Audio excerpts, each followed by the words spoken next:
Okay guys, para to sa mga Aries. Aries, ngayon ay April 22, okay? April 23 guys, sorry. April 23 sa mga Aries. Okay, April 23, 2026. Tingnan natin ang inyong message guys sa mga Aries. I need lang dito ng one message for you, Aries. Titingnan natin. Sa mga Aries na bibigyan ng message today. Okay. Overcoming obstacle is here, Aries. Ito ay pag-survive o pagka-survive sa mga mahihirap na sitwasyon sa inyong buhay. Okay? Ace of Swords ito, guys. Ito ay pag-survive ninyo. Pagsa-success sa isang mahirap na sitwasyon na matagal nyong dala-dala or matagal kayong na-stuck doon. Okay? Titignan natin ito.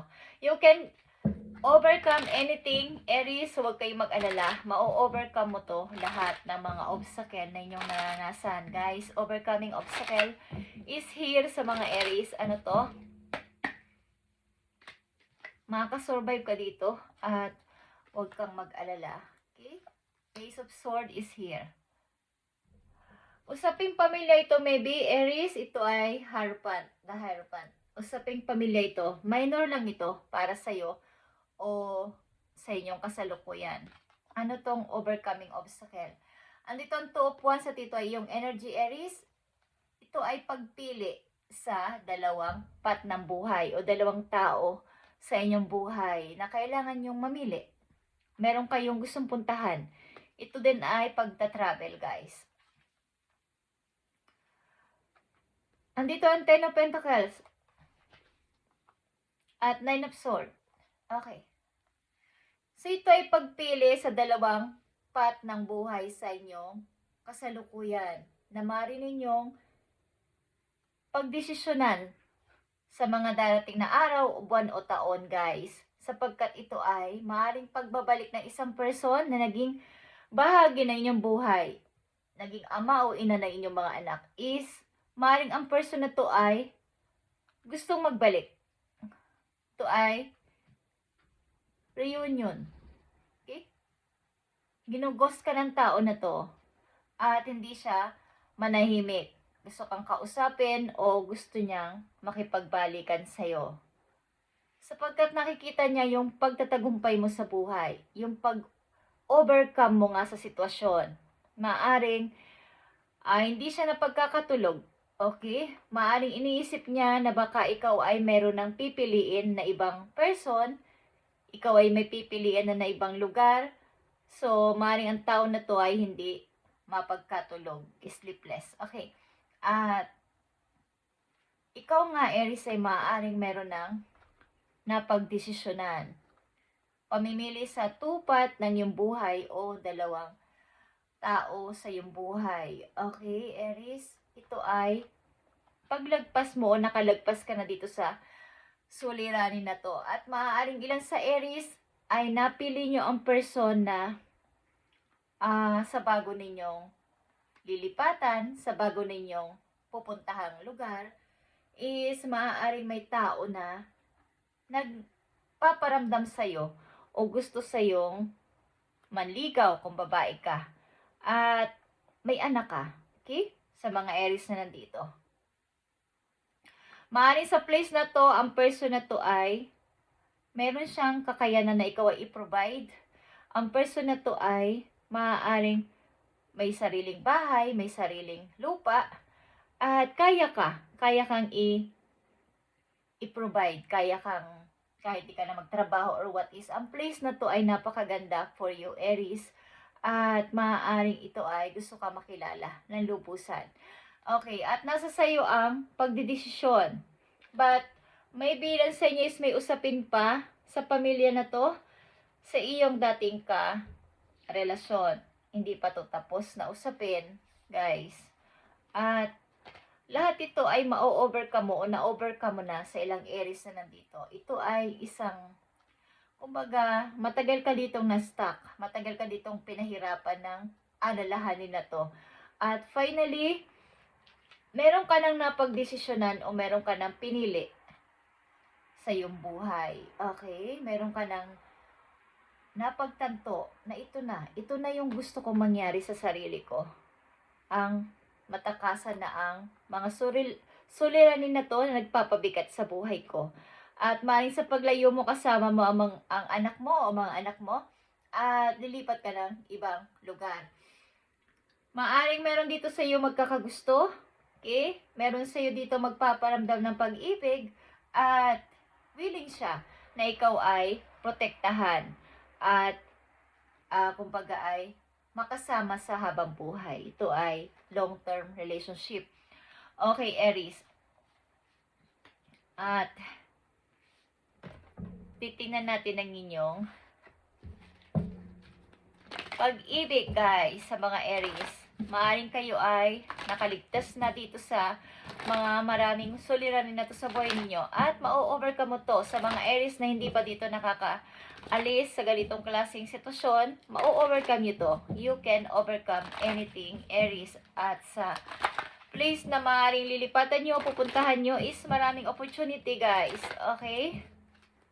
Tingnan natin ang inyong mga message pa today, April 23, 2024. 26. Okay. Maaaring may nangyari sa inyo ng 24. Separation nga dito ay nagbabadya o nangyari na sa inyo, guys. Time apart from your partner is on the horizon. Ito ay pag-alis ng inyong partner sapagkat kailangan o pag-alis ninyo sapagkat kailangan.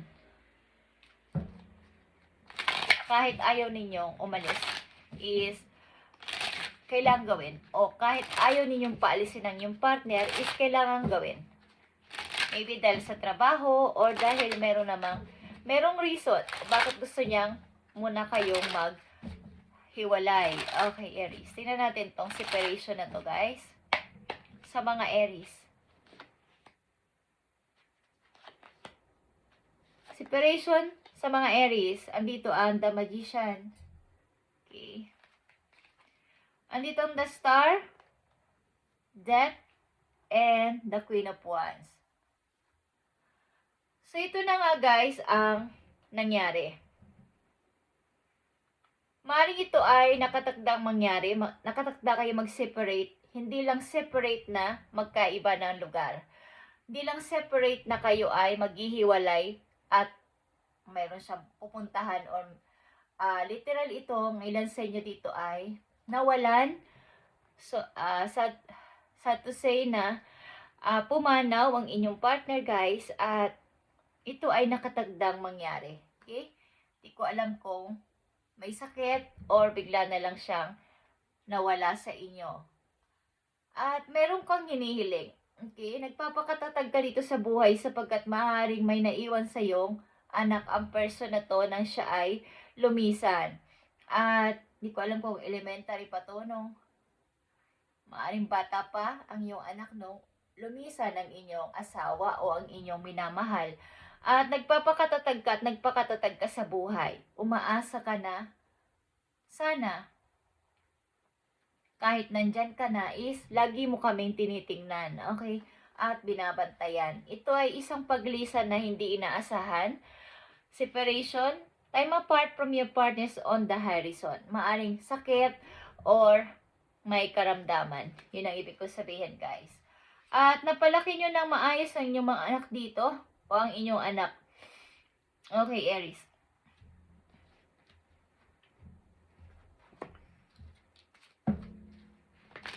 Tingnan pa natin ang message for you, Aries. Maring ito nagtutugma-tugma kanina sa sinabi ko na may paparating at dumarating, may darating sa inyong buhay na bagong person at ito ay bigay sa iyo ni God. Okay, magiging long term ito para sa iyo. At maaaring may mga tutol na kamag-anak dito para sa relasyon na to, guys. May mga minor kayong usapin. Okay, tingnan natin. Aries, message pa para sa iyo. Openness is here. Be open to accept divine guidance in your relationship. Okay.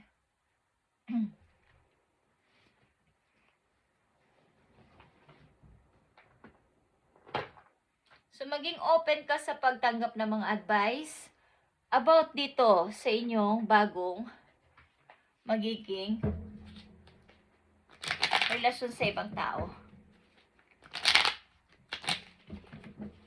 Tingnan natin tong openness for you. Aries na nandito sa reading, openness para sa mga Aries. Okay. Tingnan natin to, Aries.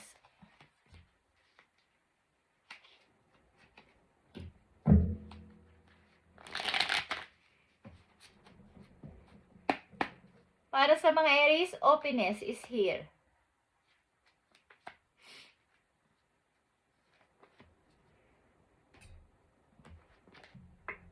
King of Cups is here, guys. The Three of Cups and the Hermit.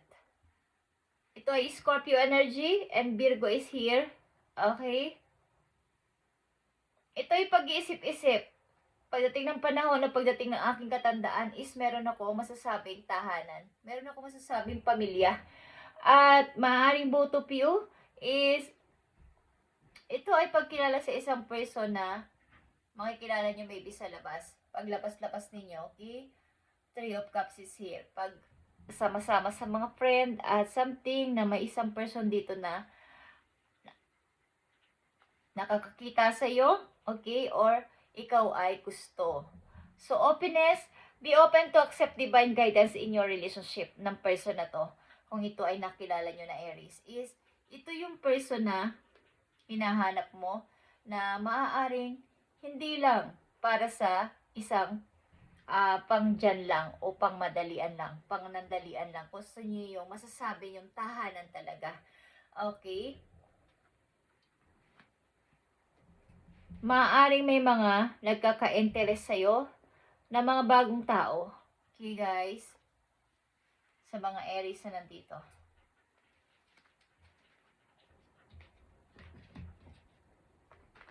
So, nitong overcoming obstacle, separation, and openness. Maaaring kayo ipapunta sa isang relasyon na masasabi nyong long term na. At ito ay makakasama nyo na habang buhay. Ilan sa inyo dito ay literal na may pumanaw na mahal sa buhay sapagkat ito ay nakatatandang mangyari at maganap. Kahit di nyo gustuhin. At naging matatag ka dito sa hamon ng buhay. Guys, sa mga Aries na nandito, tingnan natin ang message for you. Andito ang confidence, Aries. It comes with a time and practice. Maring kayo ay walang kakayanan ng ilan sa inyo na lumabas-labas mag-isa or kayo ay hindi dati palagi nag-iisa. Kung nawalan nga kayo ng inyong kabiyak sa buhay o kasama lagi sa buhay, andito yung struggle o inyong pagiging takot na kayo na lang yung mag-isang magta-travel, kayo na lang yung magkukommute.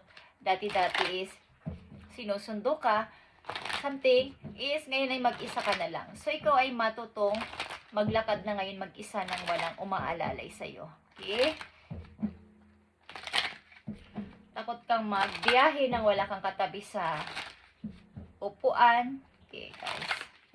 Tingnan natin tong confidence sa mga Aries. Kayo dito ay something na ang trabaho nyo ay nagko-commute o kayo ay lumalabas palagi.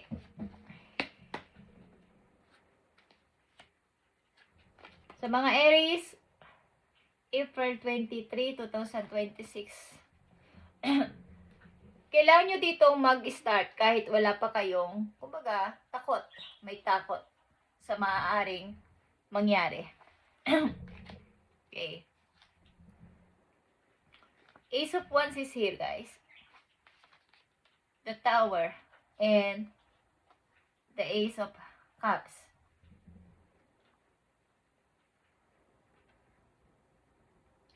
So, mga unexpected na pangyayari, good and bad, is papating sa buhay ninyo at may bagong tao kayo makikilala o nakilala na at ito ay magpapasaya. Bigay ito sa inyo ni God.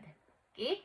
Ito ay sobrang, kumbaga, masaya kayo sa person na to, masaya kayo sa bagong tao na ito na nakilala nyo, bagong energy na to nakilala ninyo at happy kayo na kasama nyo to. Okay? Ito ay bigay sa inyo ni God na makakasama nyo habang buhay, Aries.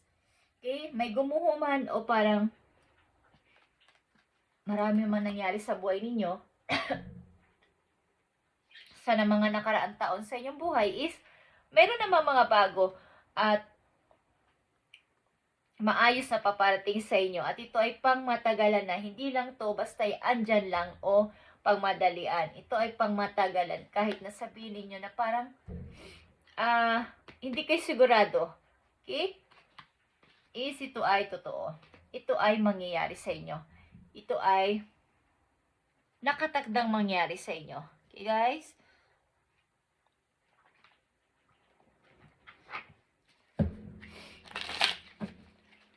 Ano pa dapat ninyong malaman, guys? April 23, 2026. Ano pa ang dapat ninyong malaman, Aries? Ano pa ba ang dapat ninyong malaman? O tandaan. Okay. Bless, happiness. Kung sino at anong meron ka sa ngayon is bless, happiness sa inyong kinalalagyan sa ngayon. Happy kayo sa inyong kasalukuyan, Aries. At kasama ninyo ang tao masasabi nyo ito ay everlasting. Ito ay soulmate. Okay? Spiritual awakening din is here para sa inyo. Sa mga Aries na nandito. At romance feelings. Okay. Guys. Maaaring kung kayo naman ay nakaranas ng napakaraming hirap sa buhay, you can overcome everything. Anything. Okay, lahat ito ay mapapagligpasan mo o lahat ito ay malalampasan mo kung hindi pa ito nangyari sa inyo. Overcoming obstacle ito. May mga problema man kayo sa pamilya is konti-konti lang naman. Minor lang at hindi naman kalakihan. Okay? At maaaring may nawala sa buhay ninyo na inyong dinamdam. At takot kayo. Takot kayo na dati-dati andyan siya sa tabi ninyo. Okay? Andyan lagi nakasama, nakaagapay, naka-advise, pero mag-isa na lang kayo. At hindi magtatagal is merong tao sa inyong ibibigay si God. Na masasabi ninyong bagong tahanan, Aries. Okay? Thank you, Aries, and God bless sa inyong lahat, guys. Ito ay inyong message ngayong April 23, 2026. At ito ay pang matagalan na relasyon na. Long-term relationship ito. At bagong-bagong tao ito o bagong person sa buhay ninyo. Okay, guys? Mula dun sa inyong nakasama. Hindi man nyo ito, itong nauna ninyong kinasama o naging asawa ay nawala man. Pero wala itong issue. Okay, sa mga Aries na nandito. Wala itong issue sa inyo sapagkat hindi ko alam kung ito ay nawala biglaan or umalis dahil may dahilan. Nakatakda itong mangyari at naiintindihan ninyo, guys. Okay? Thank you and God bless, Aries.